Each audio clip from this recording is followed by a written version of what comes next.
"You're not the woman I married," I said, my voice steady. She didn't even flinch.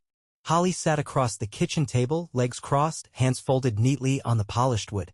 The same hands that used to rest on my arm at church, the ones that smoothed the front of my shirt before I left for work, now still, poised like she was in some negotiation. Maybe she was. Maybe in her mind she still had the upper hand. She exhaled, slow and measured, before tilting her head. That's a dramatic way to start a conversation. I leaned back in my chair, letting the silence sit between us. She never could stand that, too used to filling space with pleasantries, steering conversations with carefully chosen words. That was the thing about Holly. She always made sure she had control, whether it was at dinner parties or in the way she corrected people when they said something she didn't like. But she wasn't in control now. I slid the hotel receipt across the table. She didn't reach for it. Just glanced down, then met my eyes again. And? No denial. No scrambling for an excuse. No outrage at the suggestion. Just and. That told me everything I needed to know. I took my time, reached for my coffee. Black, strong, the way I'd always had it. Took a sip before I spoke. I raised 4 kids in this house. I went into burning buildings. Buried my wife. And after all that, Holly, I don't have the patience to sit here and play stupid with you. She inhaled sharply at that last part, just a flicker of reaction before she caught herself. That's the thing about people like Holly, they like to think they're untouchable, that they can play in the mud and come out clean. But the cracks were starting to show. "I'm not going to do this with you," she said, pushing back her chair. I nodded. I figured. She stood, smoothing the front of that expensive blouse, the kind she'd started wearing more often lately. The kind that didn't belong on a farm, but in country clubs and high-rise offices. "I'll be back later," she said, already reaching for her purse. "Don't wait up." I let her go. There was no point in stopping her. Instead, I sat there, staring at the table where my kids used to sit, where grandkids now came running in with sticky hands and loud voices, where Thanksgiving dinners had been eaten, where hands had been held in prayer. And for the first time since I'd married Holly, the house felt quiet in a way that wasn't comforting. I stood, grabbed my truck keys, and headed into town. The air was thick with the scent of fried food and motor oil when I stepped into Reed's bar.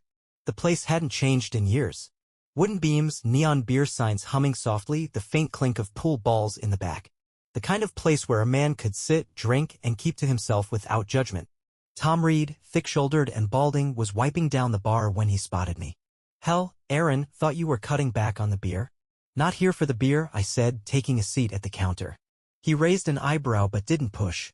Just poured me a coffee from the pot he kept for the old-timers who didn't drink anymore. Black, strong, the way it should be. I let the cup warm my hands before I spoke. "You ever hear anything about Ray Taylor?" Reed let out a low chuckle. "Ray's always got something going on." "What kind of something you looking for?" I stared at him, letting the question settle. His face sobered. He glanced toward the end of the bar where a couple of regulars sat, then leaned in slightly. "He's been seen with a woman. Blonde. Classy. You want me to spell it out?" I didn't answer. Didn't need to. Reed sighed, shaking his head. "Aaron, I don't like getting in the middle of things." "I ain't asking you to." He studied me for a long moment, then shrugged. "Mrs. Jenkins lives off Maple. Old schoolteacher. Sits on her porch all day, watches the whole damn neighborhood like it's her job. If you want details, she's got 'em." I nodded, finishing my coffee. "Appreciate it, Tom." As I stood to leave, Reed's voice followed me. "Aaron, listen. Whatever you're thinking, take a breath first." I turned back. "I've taken plenty." Mrs. Jenkins' house sat on a corner lot, the front porch lined with potted plants, an old rocking chair creaking as she moved back and forth. She looked up as I stepped onto the porch, peering at me over her reading glasses. "Well now, if it isn't Aaron Allen. Haven't seen you since the Christmas potluck." I forced a tight smile. "Been busy.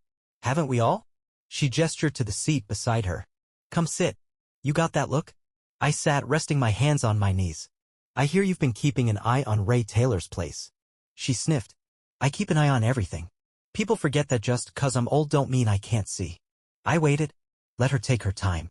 People like Mrs. Jenkins, they don't like to be rushed. Finally, she sighed. "Mornings mostly. Black car, tinted windows. Woman steps out, always looking over her shoulder. Stays a couple hours. Leaves before lunch. Always checking her hair before she gets back in." She looked at me then, eyes sharp. "She ain't your wife, is she?" I shook my head. She exhaled, tapping her fingers against the armrest of her chair. "I'm sorry, Aaron. But I figured you had a right to know." I nodded, standing. "Thanks, Margaret." She watched me as I walked back to my truck. "What are you gonna do about it?" I opened the door, paused. Take care of it. She nodded once as if she already knew. I climbed in, gripping the wheel tight, my jaw set. I wasn't the kind of man who raised his voice, who threw fits or made scenes. But I was the kind of man who handled things. And this was going to be handled. I drove back to the farm, the familiar crunch of gravel under the tires doing little to settle the weight in my chest. The sun was sinking lower, casting long shadows across the fields, the sky bleeding orange and purple. I should have been thinking about the cattle, about the work that still needed doing before the cold set in. But my mind kept circling back to Holly. To Ray. To the way she didn't even try to deny it. I pulled up to the house, killed the engine, and sat there for a moment, gripping the wheel. The house had always been a place of peace, of stability. A home I built with my own hands, a place my kids grew up safe. And now, thanks to her, it felt tainted. Stepping out, I headed straight for the barn. There was work to be done. The animals didn't give a damn about betrayal. They just needed food, water, shelter. Simple. Straightforward. Not like people. I was tossing fresh hay into the stalls when I heard a truck pull up. The heavy thud of boots on dirt followed, then the familiar voice of my eldest son, Patrick. Dad? I turned, leaning on the pitchfork.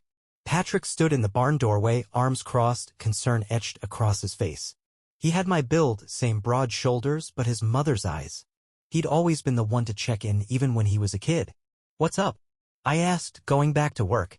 Patrick hesitated, then stepped inside. Saw Holly at the store today. She looked off. I didn't respond. Just kept working. He exhaled. You gonna tell me what's going on, or am I supposed to pretend I don't see it? I set the pitchfork down, dusted my hands off. Your stepmother's been seeing another man. Patrick didn't flinch. Just nodded like he already suspected it. Ray? Yeah. He let out a slow breath. Damn. Silence stretched between us, filled only by the sounds of the horses shifting in their stalls. Finally he spoke. What are you gonna do? I met his eyes. Take care of it. Patrick studied me, then nodded. He knew me well enough to understand what that meant. You need anything? He asked. I shook my head. Just time. He patted my shoulder before heading for the truck. Call me if you change your mind. I waited until his taillights disappeared down the road before heading inside. Holly wasn't home yet. I didn't expect her to be. She'd be with him. Probably at some little hideaway they thought no one knew about. I sat at the kitchen table, poured myself a whiskey, and pulled out my phone. If they thought they could sneak around without consequences, they were wrong. I found Ray's number in Holly's messages. Copied it. Then, with slow precision, I crafted a text from a burner app. She's not yours, Ray. And you're being watched. I hit send. I didn't have to wait long for the response. Who the hell is this? I smiled to myself. Let him sweat. Over the next few days, I let the paranoia fester. Sent messages at random times. Phrases designed to get under his skin. She tells you the same lies she told me. Hope you're good at looking over your shoulder. Karma's coming. I made sure they were vague enough to make him wonder. To make him question. At the same time, I started gathering what I needed. Legal paperwork, financials. I wasn't just gonna make them uncomfortable. I was gonna end them. Holly must have felt the shift. She started watching me closer, like she knew something was coming but couldn't put her finger on it. One night, as she was getting ready for bed, she leaned against the doorframe, studying me. You've been quiet. I shrugged, not looking up from my book. Got nothing to say. She lingered, as if expecting more. When she didn't get it, she sighed and turned away. She was losing her grip and she could feel it. Good. Because I was just getting started. I sat in my truck outside Ray Taylor's shop, the neon sign flickering against the cold night air. It was late, past closing, but his bike was still parked outside. He wasn't the type to go home early, not when he had things to hide. I lit a cigarette, something I rarely did, just to give my hands something to do. I wasn't nervous, just patient. The texts had done their job. I could see it in the way he carried himself now, looking over his shoulder when he left a building, scanning the parking lot before unlocking his bike. He thought someone was watching. He was right. The door opened, and Ray stepped out, leather jacket zipped up against the wind.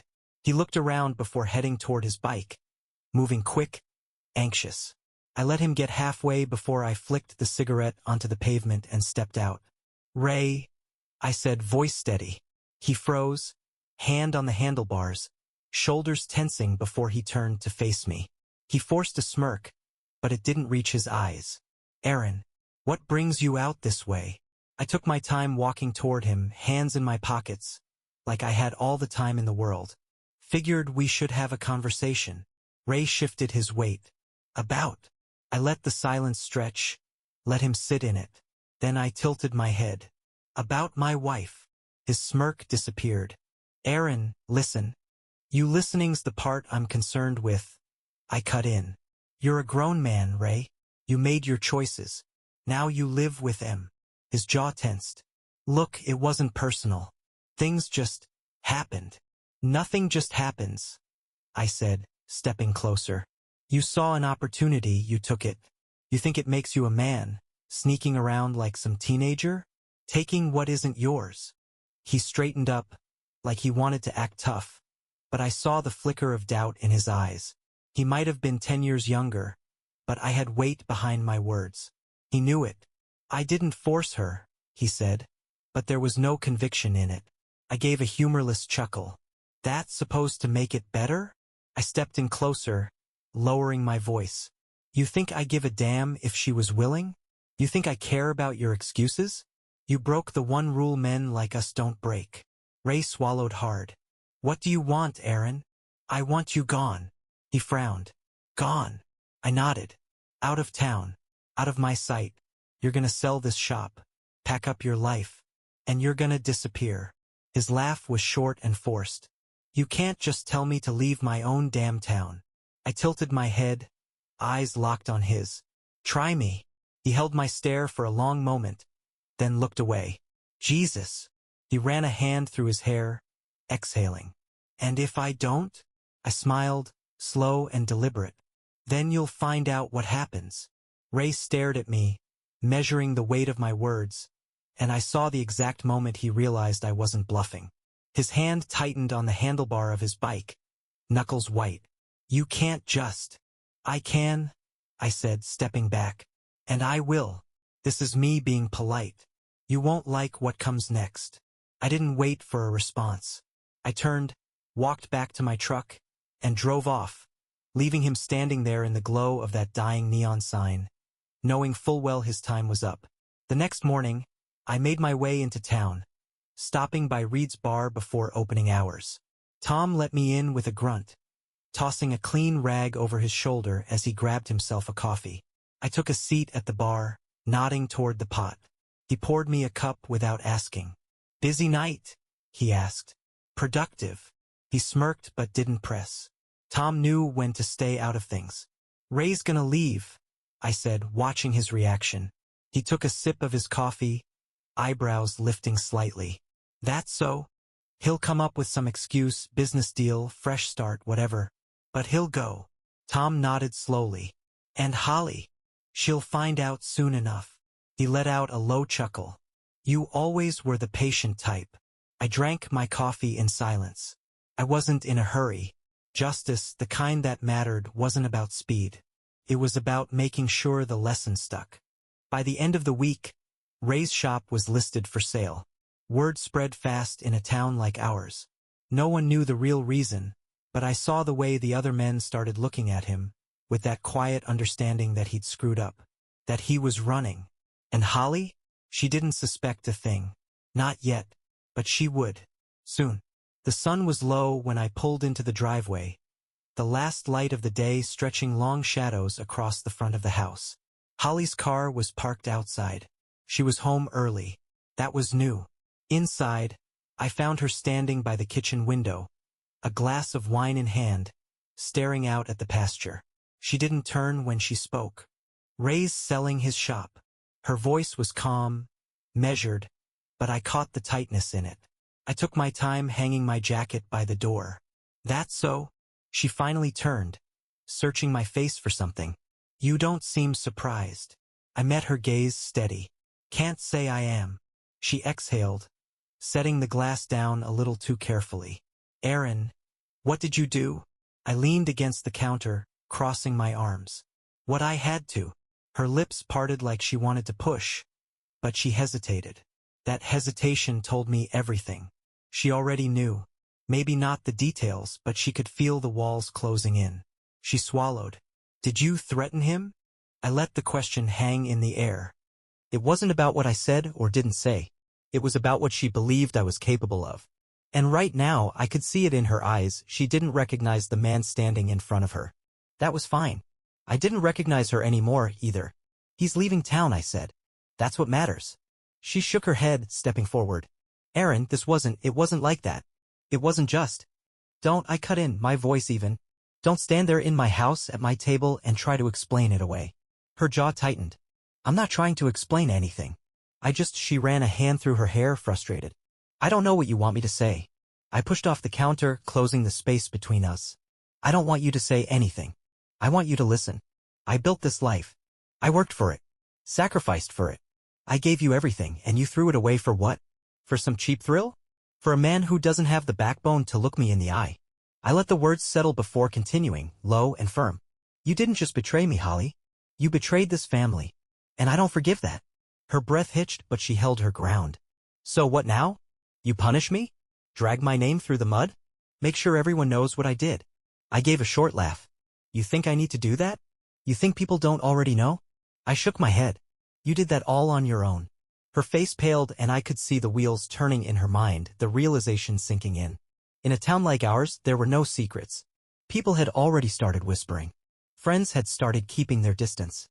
The invitations to brunch, to fundraisers, to all the things that made her feel important, those would start drying up soon if they hadn't already. I turned, walked to the table, and pulled open the drawer where I kept the paperwork.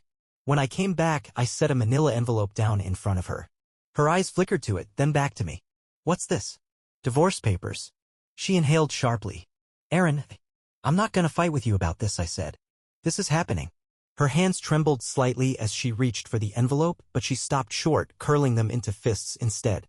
You're just done? Just like that. I tilted my head. You were done first. She let out a slow breath, then nodded like she'd expected this but still wasn't ready for it. And what if I don't sign? I shrugged. Then I make this real simple. I go to court. I bring out every receipt, every text, every witness. I take everything I built and you walk away with nothing. She let out a bitter laugh, shaking her head. You'd really do that? I didn't say anything. I didn't have to. She reached for the wine glass, but her hand was unsteady, so she let it go. And after this? What happens to us? There is no us, I said. Not anymore. She didn't argue. She didn't cry. She just nodded, picking up the envelope, weighing it in her hands. I grabbed my jacket and walked to the door. I'll be back in the morning. You'll have your decision by then. I stepped outside into the night, the cold air hitting me like a slap. But I didn't feel it. I had done what needed to be done. I didn't sleep much that night. Not because I was second-guessing anything. I'd made my choice, and I'd made damn sure Holly knew hers. But some things just sit heavy even when you know they're right. I sat out on the porch for most of it, watching the wind roll through the fields, drinking coffee that had long gone cold. By the time the first light hit, I knew she'd have made up her mind. Holly never liked feeling like she was out of control.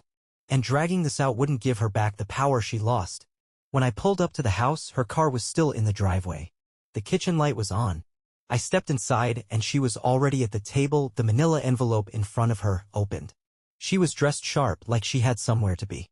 Makeup perfect, hairstyled. She looked like she was trying to hold on to something, dignity maybe.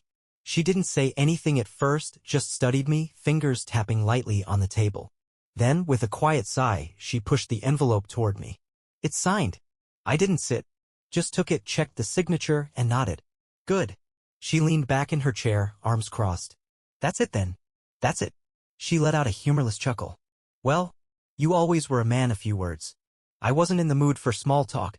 I had nothing left to say to her that hadn't already been said. I folded the envelope under my arm and turned for the door. Erin. I stopped but didn't turn around. I hoped. She hesitated, and for the first time in a long time I thought I heard something real in her voice. Regret, maybe? Or something close to it. I hope you find whatever it is you're looking for. I exhaled slowly. I already have. Then I walked out, shutting the door behind me, and didn't look back. The next few weeks passed in a blur. The divorce moved fast, thanks to the paperwork being airtight. I made sure Holly got what was fair, nothing more, nothing less. She kept her car, a little bit of cash, but the house, the farm, everything I built stayed with me. I had my land, my work, my family. That was all I needed. Word got around fast, like it always does in a town like ours. Some folks offered quiet nods of understanding, a few made their way out to the farm to check in, pretending they had some business that needed handling. The ones that mattered, the men who knew what it meant to stand on your own 2 feet, they didn't need to say much. Just a firm handshake, a knowing look. That was enough. Ray was gone before the ink dried on the divorce papers. He sold the shop for less than it was worth, packed up, and disappeared. I didn't care where he went, just that he wasn't here. One afternoon I was in town picking up supplies when I ran into Tom Reed outside the hardware store. He leaned against the bed of his truck, arms crossed, watching me with that unreadable expression of his. Heard your ex-wife's been trying to get friendly with the crowd over at the country club. Not going too well. I shrugged. Not my concern. He smirked. No, I suppose it isn't. I loaded the last of the feed bags into the truck bed and wiped my hands on my jeans. Tom studied me for a beat, then nodded toward the road. So what now? I climbed into the driver's seat, started the engine, and let it idle for a moment. Then I met his gaze. Yeah? I moved forward. Tom grinned. Good answer. I pulled out onto the main road, the open highway stretching ahead. The past was behind me. I had work to do, a life to keep living. And I wasn't wasting another damn second looking back. The farm was quieter now, but not in a way that felt empty. It was a different kind of quiet, the kind that comes when a storm finally passes. The work was the same, early mornings, long hours, dirt under my nails and sweat on my back, but it felt different. Lighter, maybe? Like I wasn't carrying something extra anymore. I spent the next few weeks rebuilding, not just fences and barns, but routines, priorities. I spent more time with my kids and grandkids, made a point to be there for family dinners instead of getting lost in work. I'd always been there for them, but there's a difference between showing up and really being present. And after everything that had happened, I wasn't about to take any of it for granted. One evening, Patrick and his wife stopped by with the grandkids.